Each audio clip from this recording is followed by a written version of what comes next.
بولتے ہیں کہ آپ کا ٹیچر آپ کو ایک وقت پہ 3 تھپڑ مار سکتا ہے اور آپ چاہیں تو قیامت کے دن اس سے اس کا بدلہ لے سکتے ہیں۔ ہر کلاس روم کے آگے جو ہے وہ کچھ حصہ چھوڑ دیا جاتا ہے تاکہ وہاں جن بیٹھیں اور وہ بھی پڑھیں۔ تو اس طرح کی باتیں اس نے کی ہیں۔ السلام علیکم گائز، آپ کا سواگت ہے میرے یوٹیوب چینل پر۔ گائز آج کی ویڈیو جس پر ریاکشن دوں گی اس کا ٹائٹل ہے غزوائے ہند۔ کنٹروورسی بہت زیادہ چل رہی ہے بھارت میں کہ غزوائے ہند کا فتویٰ دارالعلوم سے جاری ہوا ہے، تو آئیے اس ویڈیو میں جانیں گے کہ اس کی حقیقت کیا ہے۔ اور اس سے پہلے ہم ایک چھوٹی سی کلپ بھی دیکھیں گے جس پرینک نام کے ایک شخص ہیں، وہ کہتے ہیں کہ مدرسے میں تعلیم جو دی جاتی ہے اس میں بہت ساری جو ہے کمی ہے اور بچوں کو زبردستی اٹھایا جاتا ہے، بچوں کو باقی چیزوں کی پڑھائی نہیں دی جاتی ہے۔ تو آئیے مفتی یاسر الواجدی اس کا جواب کیا دیتے ہیں اور غزوہ ہند پر کیا بات کہتے ہیں، آئیے اس ویڈیو میں جانیں گے۔ ویڈیو کی طرف جانے سے پہلے میری ایک چھوٹی سی ریکویسٹ ہے کہ پلیز چینل کو لائک شیئر سبسکرائب ضرور کریے گا، بہت مہربانی ہوگی۔ چلیے ویڈیو کی طرف چلتے ہیں۔ خیر، ہم جن مدرسوں کی آج بات کر رہے ہیں وہ واقعی میں یہ پڑھاتے ہیں بچوں کو کہ پرتھوی کے ارد گرد سورج چکر لگاتا ہے، وہ واقعی یہ پڑھاتے ہیں بچوں کو کہ جو دھرتی ہے، جو ارتھ ہے وہ چپٹی ہے، اور واقعی وہاں 30 بچوں کے کلاس روم میں 2 ڈیسک 2 بینچ خالی چھوڑ دی جاتی ہیں اس لیے کہ وہاں جناتوں کے بچے پڑھیں گے۔ یہ حقیقت ہے۔ اچھا، آپ میں سے بہت سے بچے، کیا لگ بھگ سبھی ایسے ہوں گے جو RTE کے ساتھ ساتھ پڑھے، مطلب 2009 کے بعد آپ کی اسکولنگ رہی؟ کبھی پیٹے گئے اسکول میں؟ نہیں؟ رائٹ ٹو ایجوکیشن ایکٹ یہ کہتا ہے کہ بچوں کو پیٹنا جو ہے اب کرائم ہے، تو ٹیچرز بچوں کو نہیں پیٹتے۔ اسکولز میں آپ فارچونیٹ ہے کہ نہیں پیٹے، لیکن یہ جو مدرسے ہیں یہ بولتے ہیں کہ آپ کا ٹیچر آپ کو ایک وقت پہ 3 تھپڑ مار سکتا ہے اور آپ چاہیں تو قیامت کے دن اس سے اس کا بدلہ لے سکتے ہیں۔ یہ سچ ہے۔ تو ہم ان چیزوں پر ہنس سکتے ہیں کیونکہ ہم پر وہ بیتا نہیں، لیکن حقیقت یہ ہے کہ اس ملک میں 1 کروڑ 10 لاکھ بچے ایسے ہیں جن پر یہ سب بیت رہا ہے۔ اس دیش میں 1 کروڑ 10 لاکھ بچے ان مدرسوں میں پڑھتے ہیں جن کے ساتھ یہ سب کچھ ہوتا ہے۔ ایک ایوریج مدرسے کی جو روٹین لائف ہے وہ شروع ہوتی ہے سویرے 3:30 بجے۔ کین یو امیجن، آپ لوگوں میں سے کتنے ایسے ہیں جو 3:30 بجے اٹھ جاتے ہیں؟ تو 3:30 بجے ان بچوں کا دن شروع ہوتا ہے، اور انٹرسٹنگ بات یہ ہے کہ یہ دن میں سو جاتے ہیں۔ آپ لوگ تو صبح سونے جاتے ہیں، لیکن یہ صبح اٹھیں گے، نماز پڑھیں گے اور اس کے بعد جو ہے قرآن کی تعلیم حاصل کریں گے، پھر لنچ تک اپنی پڑھائی کریں گے، لنچ کے بعد سو جائیں گے، پھر 4 بجے اٹھیں گے، 4 بجے سے لے کے 9 ساڑھے 9 بجے تک پھر نماز اور پڑھائی، اور 9:30 10 بجے عشاء کی نماز کے بعد ان کو پھر سونے کو دیا جائے گا، لیکن 3:30 بجے سویرے اٹھنا پڑے گا۔ ان بچوں کی عمر 10-9 سال تک کی ہے۔ یہ سب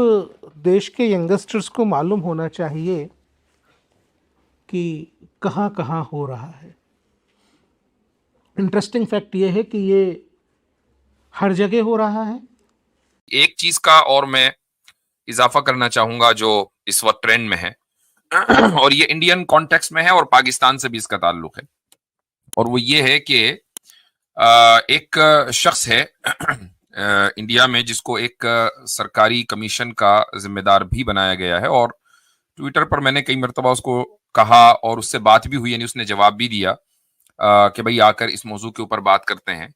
اس شخص کی ایک ویڈیو آئی تھی جہاں وہ کسی تھنک ٹینک میں جا کر اس میں ایک تقریر کر رہا ہے اور یہ کہہ رہا ہے کہ مدرسوں میں ہر کلاس روم کے آگے جو ہے وہ کچھ حصہ چھوڑ دیا جاتا ہے تاکہ وہاں جن بیٹھیں اور وہ بھی پڑھیں۔ تو اس طرح کی باتیں اس نے کی ہیں، اس قدر واہیات اور مضحکہ خیز، اور ساتھ میں یہ بھی کہا کہ بچوں کو، چھوٹے چھوٹے بچوں کو رات کو 3 بجے اٹھا دیا جاتا ہے وغیرہ وغیرہ. تو خیر یہ سب تو احمقانہ باتیں ہیں, ان کا کیا جواب دیا جائے. لیکن ایک اہم چیز جو حال ہی فی الحال میں ہوئی وہ یہ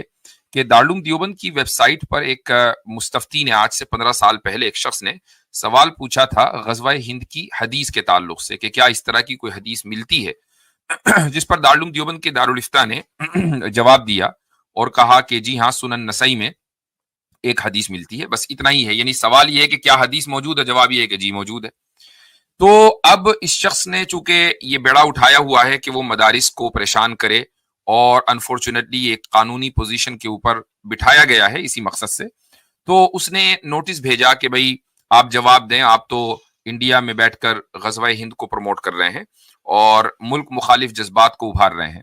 حالانکہ صورتحال یہ ہے کہ حدیث کا اگر کوئی آدمی سوال حدیث کے تعلق سے کرے گا کہ کیا اس طرح کی حدیث ہے, تو جواب یہی ہوگا کہ حدیث موجود ہے. یہ بالکل ایسا ہی ہے کہ جیسے کوئی شخص آ کر یہ سوال کرے کہ کیا فقتلوا المشرکین حیث وجدتموہم یہ آیت قرآن کریم میں موجود ہے, اور جواب یہ دیا جائے کہ جی موجود ہے, اور سننے والے یہ نتیجہ نکال لیں چونکہ قرآن میں موجود ہے, جواب دینے والا یہ جواب دے رہا ہے, اس سے یہ ثابت ہوا کہ مسلمان مشرکوں کو قتل کرنے کی تیاری کر رہے ہیں. یہ جو نتیجہ نکالا ہے یہ اپنی مرضی کا نتیجہ ہے, کیونکہ آیت کا جو ایک سیاق و سباق ہے, آیت کا جو مفہوم ہے وہ بالکل الگ ہے, اور نتیجہ آپ اپنی مرضی کا نکال کر اس کو اپنی ایک خاص ورلڈ ویو اور خاص منظر نامے میں آپ اس کو فٹ کر رہے ہیں. بالکل ایسا ہی غزوہ ہند کے تعلق سے بھی ہے.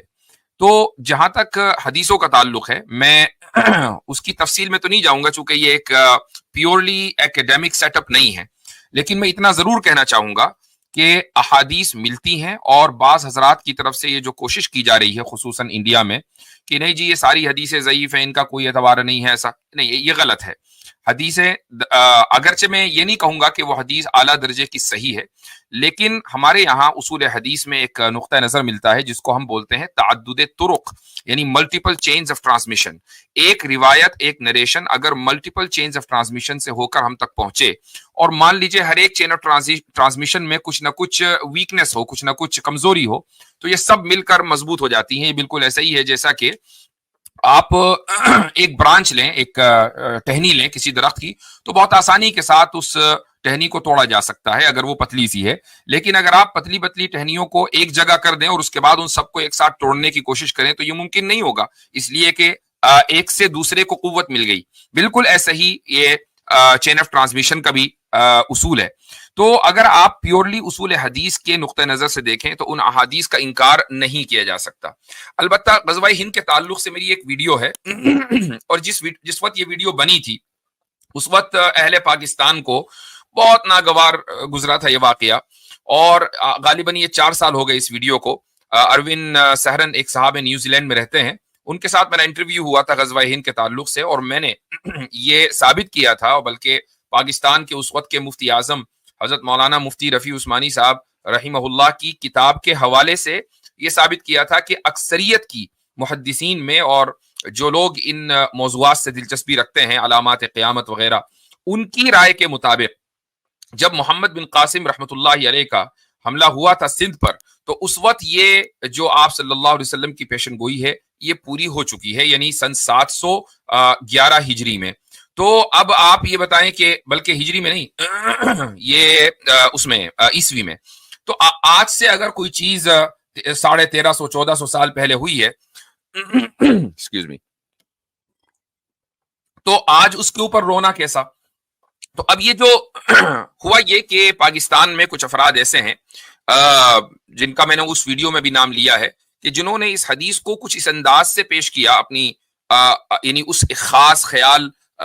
رکھنے والے افراد کے خون کو گرمانے کے لیے کہ بھئی دیکھو آپ صلی اللہ علیہ وسلم نے تو پیشن گوئی کر رکھی ہے, لہٰذا بس اب دشمن کا جو وقت ہے وہ قریب آیا چاہتا ہے. اس طرح کا جو ہے خیال پیش کیا گیا, اور اس حدیث کو اتنا پیش کیا گیا اس طریقے سے مختلف پلیٹ فارمز کے اوپر, خصوصاً پاکستانی کانٹیکسٹ میں, کہ لوگوں کو یہ سمجھ میں آنے لگا گویا کہ یہ حدیث متواتر قرآن کریم کے برابر ہے. حالانکہ یہ چیز غلط ہے. ہمیں ہر چیز کو یعنی نیوٹرل ہو کر دیکھنا چاہیے. یہ نہیں کہ ہمارا ایک خاص ورلڈ ویو ہے, ہم ایک خاص پس منظر رکھتے ہیں, ہمارا ایک خاص نقطہ نظر ہے, تو اس نقطہ نظر سے ملتی جلتی ہمیں کوئی بات ملی ہم اس کو اچک لے جائیں اور اس کو پھر ہم پروپیگنڈے کے طور پر استعمال کریں، یہ چیز غلط ہے۔ جو حدیث موجود ہے ہم اس کی جس طریقے سے اس حدیث کو نکار دینا اور اس کو یہ کہنا کہ یہ حدیث درست نہیں ہے، ایک خاص قسم کی ذہنیت کو کی عکاسی کرتا ہے، اور یہ ذہنیت آپ کو انڈیا میں کچھ لوگوں میں ملے گی۔ ایسے ہی اس حدیث کو متواتر مان لینا یا قرآن کے درجے پر مان لینا اور اس بات کو قطعی طور پر کہنا کہ نہیں یہ واقعہ ہوا نہیں بلکہ آئندہ ہوگا، یہ بھی ایک خاص پس منظر کی عکاسی کرتی ہے، اور یہ بھی پھر ایک پروپیگنڈے کا حصہ ہے۔ آپ کا جو درمیانی رویہ ہے وہ یہ ہے کہ حدیث موجود ہے، حدیث کا درجہ حسن کا ہے، چونکہ ملٹیپل چینز آف ٹرانسمیشن جس کو ہم متابعات کہتے ہیں، تعدد طرق کہتے ہیں، اس کی وجہ سے اس حدیث کا درجہ حسن ہو گیا۔ اب یہ ہے کہ یہ واقعہ آگے ہوگا یا یہ واقعہ پہلے ہو چکا ہے، اس تعلق سے اکثریت کی رائے یہ ہے کہ واقعہ پہلے ہو چکا ہے، اور اگر نہیں ہوا تو بھائی یعنی اس کے بارے میں کچھ کہا نہیں جا سکتا کہ آگے ہوگا یا نہیں، لیکن اکثریت کی رائے یہ ہے کہ واقعہ پہلے ہو چکا، اور یہ وہ واقعہ ہے کہ جو محمد بن قاسم رحمہ اللہ نے سندھ کے اوپر حملہ کیا تھا۔ تو ہمیں اس تناظر میں اس چیز کو دیکھنا چاہیے۔ اب یہ کہ محمد بن قاسم نے کیوں حملہ کیا تھا، اس کے اوپر بھی میری ایک ویڈیو ہے کہ وہ کیا اسباب تھے کہ راجہ داہر کہ جس نے ٹیررسٹ اور دہشت گردوں کو پناہ دی ہوئی تھی، تو اس کے اوپر خلافت بنو امیہ نے کیوں کارروائی کی تھی۔ تو یہ پوری ایک ویڈیو میری اس موجود ہے تاریخی تناظر میں، اس کو دیکھا جا سکتا ہے۔ پاکستانی احباب کو اتنا برا اس لیے لگا چونکہ یہ جو ان کے ذہنوں میں سب کی بات نہیں کر رہا ہوں بلکہ کچھ لوگوں کی جو خصوصاً ہمارے کیا نام ہے ان کا، اوریا مقبول جان، ان کے یعنی مستقل دیکھنے والے ہیں، ان کے پرماننٹ ویورز ہیں، ان کو بڑا برا لگا کہ بھائی اوریا صاحب تو یہ کہتے ہیں کہ بس اب 2 سال میں کیس نمٹنے والا ہے، غزوہ ہند ہونے والا ہے۔ تو یہ چیز پروپیگنڈے کا حصہ ہے۔ میں دونوں طرح کے پروپیگنڈے کو مسترد کرتا ہوں۔ میرا موقف یہ ہے کہ احادیث کا انکار محض اس بنیاد پر نہیں کیا جانا چاہیے کہ دباؤ بہت ہے۔ دباؤ ہے تو آپ اس کو اسی طریقے سے پریزنٹ کریں جیسا وہ ہے۔ حدیثوں کا آپ اس طریقے سے انکار نہیں کر سکتے، اصول حدیث کو آپ مسترد نہیں کر سکتے۔ اسی طریقے سے کسی حسن حدیث کو آپ اس درجے پر نہیں لے جا سکتے گویا کہ وہ درجہ تواتر کا ہو، اور نہیں آپ یہ کہہ سکتے کہ ہر حال میں یہ واقعہ آگے ہونا ہے اور اس طریقے سے ہونا ہے۔ اس کا علم نہ کسی ولی کو دیا گیا، نہ کسی صحابی کو دیا گیا، اور نہ ہی کسی محدث اور فقیہ کو دیا گیا۔ اکثریت کی رائے یہ ہے کہ موسٹ لائکلی یہ واقعہ پہلے ہو چکا ہے، جیسا کہ میں نے ابھی 2 مرتبہ یہ بات رکھی ہے۔ تو یہ چند گزارشات تھیں، اور اس کے تعلق سے چونکہ غزوہ ہند کی بحث اس وقت انڈیا میں بڑی سوشل میڈیا کے اوپر ٹرینڈنگ میں ہے ایک خاص وجہ سے، اور وہ وجہ یہ ہے کہ ذرا سا پولیٹیکل اس وقت پریشر میں ہے گورنمنٹ۔ تو جو اس طرح کے لوگ ہوتے ہیں کہ جو اس پریشر کو ڈائیورٹ کرنا چاہتے ہیں، تو ان کو کسی نقطے کی تلاش رہتی ہے کہ یار کوئی ایسی بات مل جائے مسلمانوں کے تعلق سے کہ جس سے آپ ہندو مسلم کر سکیں اور ہندوؤں کو آپ مسلمانوں سے بدزن کر سکیں، اور ان کی یہ دکھائیں کہ دیکھو یہ تمہیں ماننا چاہتے ہیں، یہ تمہیں ختم کرنا چاہتے ہیں، تاکہ جو ایک الیکشن کی جو سیاست ہے وہ سیاست کامیاب رہے۔ گزشتہ چند سالوں سے نہیں بلکہ میں کہتا ہوں کہ 2 عشروں سے 2 دہائیوں سے یہی چل رہا ہے، لیکن مجھے بڑی حیرت ہے کہ لو آئی کیو والے جو ہے ان کی آنکھیں نہیں کھل پا رہی ہیں۔ تو بہرحال یہ چند باتیں تھیں، اس کے بعد انشاءاللہ ہم لنک پبلک کرتے ہیں۔ عاصم بھائی آپ کو کچھ ایڈ کرنا ہو اس میں تو۔ جی جزاک اللہ صاحب۔ اس حوالے سے مجھے لگ رہا ہے کہ پتہ نہیں دارالعلوم دیوبند کو تو خبر پہنچی ہوگی، تو مجھے لگا کہ شاید ان کو جو ہے ان لوگوں کے خلاف کچھ نہ کچھ کارروائی کرنی چاہیے تھی، کوئی نہ کوئی ایک لیگل ایکشنز لینا چاہیے تھا، کیونکہ یہ ہے کہ اب خواہ ان کو بھی پتہ ہے کہ وہ فتویٰ کیا ہے اور اس کا مقصد کیا ہے، لیکن جیسا آپ نے فرمایا کہ وہ خاص کر کے ٹارگٹ کر رہے ہیں، اور یہ ایک پیٹرن میں ہمیں دکھ رہا ہے، خاص کر کے ابھی جو کچھ انڈیا کے الیکشنز آنے والے ہیں اور جو پولیٹیکل یہ ہونے والے ہیں، تو اس کا اپنا ایک خاص مقصد ہے اور یہ پیٹرن میں ہو رہا ہے۔ تو دارالعلوم دیوبند کو کہیں نہ کہیں اس پہ جو ہے وہ کارروائی کرنی چاہیے تھی ان لوگوں کے خلاف، اور اس کو پورے میڈیا نے جو ہے پھر اسی طریقے سے ہاتھوں ہاتھ لیا ہے۔ سارے بڑے بڑے میڈیا والوں نے جو اس کو چلایا، ان کو فتویٰ تک پڑھنے نہیں آتا اور وہ یہ فتویٰ چلا رہے ہیں، ان کو تو حدیث کے اندر کیا لکھا ہے یہ تک کی سمجھ نہیں ہے، اور پھر جو اس کے اوپر وہ پوری کی پوری بحث کر رہے ہیں، ڈسکشنز کر رہے ہیں۔ تو یہ میرے اعتبار سے مسلمانوں کو بھی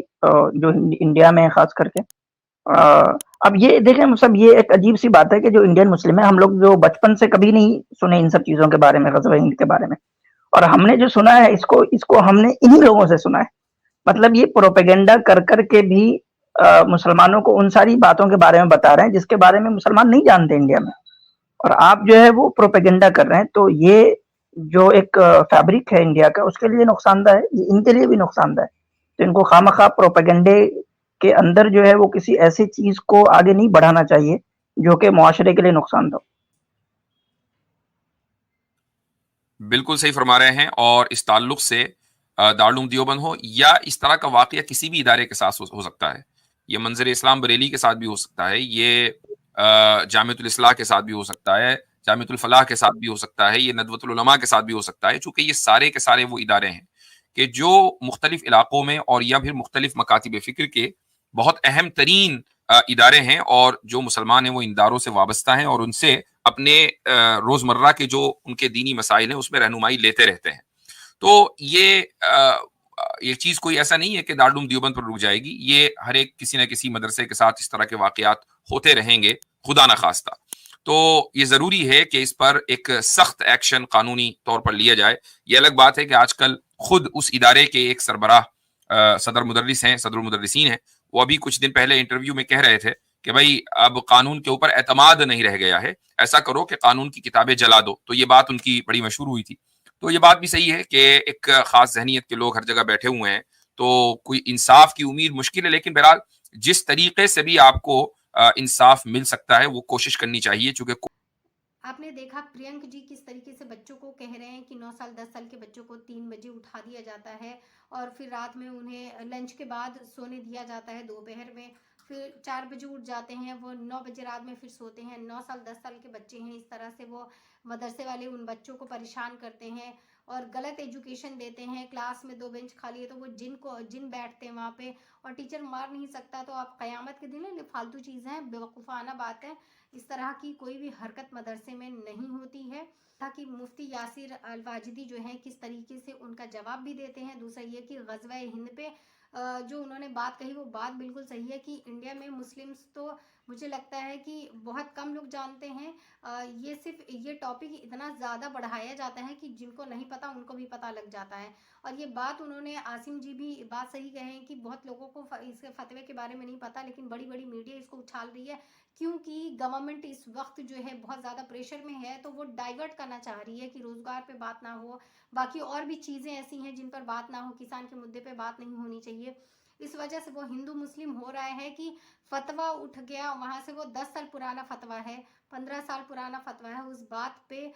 صرف ایک بات انہوں نے پوچھی، ایک بات میں انہوں نے آنسر دیا، اس پہ اتنا بڑا جو ہے بوال نہیں ہونا چاہیے۔ لیکن خیر اگر ہو رہا ہے تو دیکھتے ہیں کیا ہوتا ہے۔ خیر اس ویڈیو میں اتنا ہی۔ اللہ رب العزت ہمیں اسلام کے نقش قدم پر چلنے کی ہدایت دے، آمین، اور نماز تلاوت کی پابندی عطا کرے۔ ملتے کسی ایک ایسی ویڈیو کے ساتھ، تب تک کے لیے اجازت دیجیے، اللہ حافظ۔